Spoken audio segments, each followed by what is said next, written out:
Good to see you, old gang grizzle. One jump that's near and dear to you. Your old frenemy, all ego Ethan Page, showing Yeah. up in NXT attacking Trick Williams. I know you were pretty stoked to see this. You were pretty hyped that Ethan got this moment here in the main event of NXT. I was really excited as well. I've long thought that Ethan Page would succeed in a WWE style environment. He's kind of a WWE guy at heart, just growing up how he consumed wrestling, your quintessential sports entertainer. We don't know what his contract situation is there, but it seems like he's going to be involved in some capacity in NXT. What do you make of that move? I'm a big fan of Ethan Page. MJF is the one who pitched the idea after Jeff got in trouble and was gone off TV. MJF had pitched the idea, said, "Hey, I'm a big fan of this guy, Ethan Page. Do you know him?" And I said, "No, I don't." I said, I do enjoy what I've seen of him thus far. And he said, "Would you be up for working with him?" And we did one pre-tape, and that's what started. We ended up working together for like a year after that. It was almost a year, but before it was all said and done. And I grew to really like him as a talent and also as a friend. And I feel like we're both very like-minded. And the fact that, I don't know, the fact that even that story we didn't get pushed into a higher tier in some ways is a little frustrating, because we worked really hard on trying to create some entertaining content. And I think that at the end of the day, I think Ethan Page is more of an entertainer than he is a wrestler, but he's a great wrestler. He's a great athlete. He's very smart, very good promo.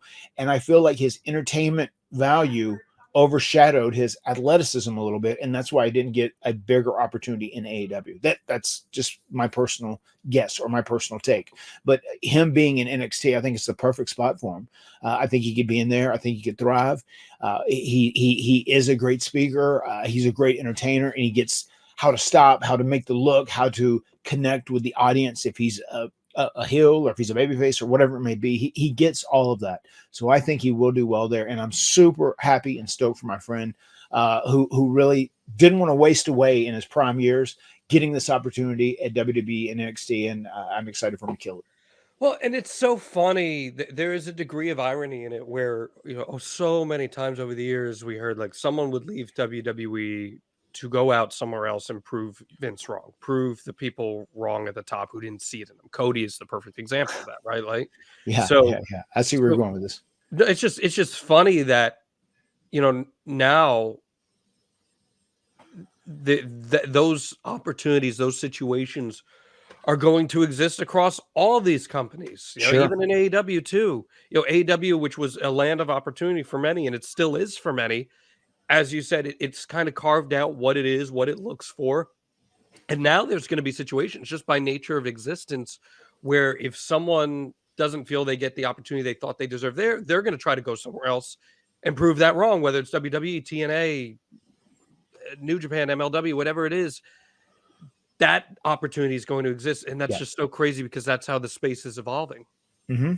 Yeah, and once again, that's not a bad thing. That is a good thing. There are other places for everyone to go work that are big platforms, and if they don't necessarily get what they're looking for on that platform, or someone doesn't see the potential they believe they have internally, then they can finish up and they can go somewhere else, and they can give it another shot and see if they can really prove themselves on another platform. So yeah, that's a great thing, and that's a two-way street. It goes from WWE to AEW, from AEW to WWE. A little like the territory system almost. Well, a little bit. It's a little different, but it is similar in some ways as far as You switching go somewhere territories. else, you get a fresh coat of paint on you, see how it works in territory, and No doubt. I mean, hopefully for Ethan Page, NXT maximizes his skill set. The one thing I've talked about this with you privately, but I'll say it publicly too. Mm-hmm. Um, I never understood the idea of putting a mouthpiece with Ethan Page, and that's nothing against Dan Lambert or Stokely Sure. Hathaway, but I always thought Ethan Page had the chops to hold his own He as does. a talker. He's got the way he processes pro wrestling and puts stories together in his mind with what he's going to say as it relates to the actions or the current story he's in. He's great with that. He's so talented. I mean, we were very like minded, which was so refreshing when we got to work together for so long. So I enjoyed it. I have nothing but good things to say about Ethan Page, and I wish all the best for him.